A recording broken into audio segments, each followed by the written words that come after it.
ер нь хүмүүс айгүй Канада улсыг орхиж явж байгаа. Маш их хүмүүс ер нь бол Канадыг ойрын 2-3 жилийн хугацаанд бол маш их хүмүүс Канадыг орхиж явж байгаа. За эхнийх нь шалтгаан болохоор Канадад юмны үн маш үнэтэй. Машины паркинг маш их үнэтэй, юмны үн маш их өсөж байгаа. Харж байгаа. Тэгэхээр бүр юмны үн бол айгүй өсөж байгаа. Хоёр дахь шалтгаан гэх юм бол аюулгүй өмнө бол Канадыг бас хамгийн аюулгүй амар тайван улс гэж хүмүүс айгүй сонгож ирдэг байсан байхгүй юу? Би ч гэсэн анх Канадыг айгүй аюулгүй тийм сейф гэдэг утгаар айгүй сонгож ирж байсан. Тэгээ би Канадыг яагаад сонгож ирсэн тухайгаа одоо яриа. Одоо тэгээ энэ шалтгаанууд байхгүй болсон учраас хэрвээ би яг одоо ирэх байсан бол Канадыг эзэ сонгож ирэхгүй гэдэг утгаар бас ярина. Тэгээд аюулгүй байха болцсон. Ягаад гэх юм бол Канад ч нэг айгүйх цагаач айгүйх гаднаас хүмүүс айгүйх ирж байгаа. Тэгээд 9 шидийн хүмүүсд айгүйх бүрдэж байгаа. Уг нь Канад ч өөрөө цагаачлал ус гэдэг ч гэсэн хит их цагаачд маш ойр айгүйх авж байгаа. Тэгэхээр ингээд гэмт хэрэгүүд айгүйх болдог. Машины хулгай бүр амар их Канадад айгүй мя байна.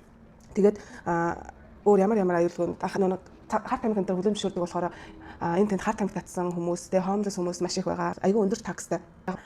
За миний хувьд бол энэ нэг шалтгааныг бас хэлье гэж бодож байгаа. Хууль дүрмээ байнга өөрчилчихдэг айгүй хэцүү.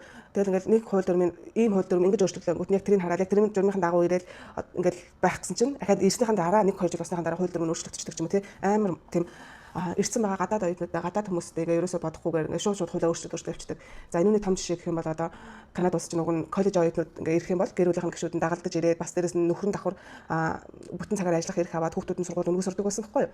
Тэгсэн чинь одоо өөрчлөгдсөн шүү дээ сүүлд. Чимээр аяйгүйх эдийн засгаараа хохирч байгаа байхгүй цаг хугацаагаар хохирч байгаа, мөнгө санхүүгээр хохирч байгаа, давхар нэмээд сэтгэл зүгээрээ маш их хохирч байгаа. Тэсчнээр бүх юмаа төлөвлөд ирсэн багт нөгөө Канадын нөгөө докторгүй хачин хүмүүсүүд нь авчиад хууль дүрмээ өөрчлөөд ингээд бүр өмнө замраагүй заяа баг Монголоос замраагүй маа хаашаа.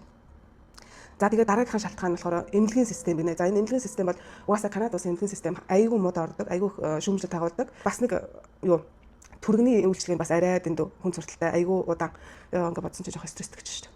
За ерөнхийдөө бол нэг иймэрхүү поинтуудыг хүмүүс дурдаад тэгээд Канадыг орхиж гинэ гэсэн мэтлүүд айгүй хийсэн байгаа.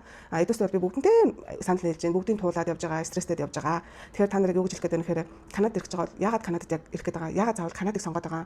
Канадаас өөр ус яагаад байж болохгүй байгаа гэсэн ингээд шалтгаануудаа бич тэгж жагаад ирэх үгүйгээ сонгороо гэж хэлмээр байна да. Би шууд зүгээр за Канада руу гээд яг л англиар ярьдаг. Аюулгүй том газар нутаг дэвсгэртэй цаашид үлдэх боломжтой. Гадаад иргэд суурьшаад ажиллаад амьдрах боломжтой. Тэгээд бас хамгийн том шанс нь шалтгаан гэх юм бол гэр бүлээрээ амьдрах боломжтой. Хүүхдээ аваад хүүхд мөнгөө сургууль сураад ингээд үлдээ цааш ажиллаад ингээд явах боломжтой гэсэн үүдэн дээрээс би Канада улсыг сонгож ирсэн байхгүй. Одоо бол тийм ч болжээ. Аюултай болсон байна. Өртөг өндөр болсон байна. Гадаад иргэдэд маш хатуу хандаж байна. Хууль дүрмөө байнга өөрчлөөд янз бүр болгоод байна. Тэгэл коллеж оюутан биш их сургуулийн оюутнууд нь бакалавр, докторийн, мастрын дэгригээр сурж байгаа хүмүүсүүд гэр бүлийн гишүүд явчих ирэхээр болсон байна. Тэгэхээр Канадыг бол сонгож ирэх нь та нар зөв гэж бодож байна уу?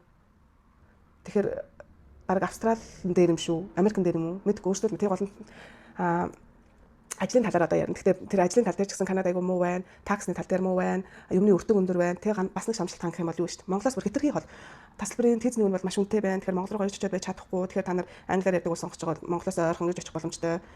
Тиймэрхүү хотыг улс орныг сонгож болно шүү дээ, тий. Тэгээ өөрөө Канадад ч ингээд битгий эргээд хэлээд тахын хаашаа. Гэхдээ ерөнхийдөө бол өөр сонголт байхгүй учраас би Канадад үлдээд Канадад байгаад байна. Манай гэр бүл өөр сонголт алга.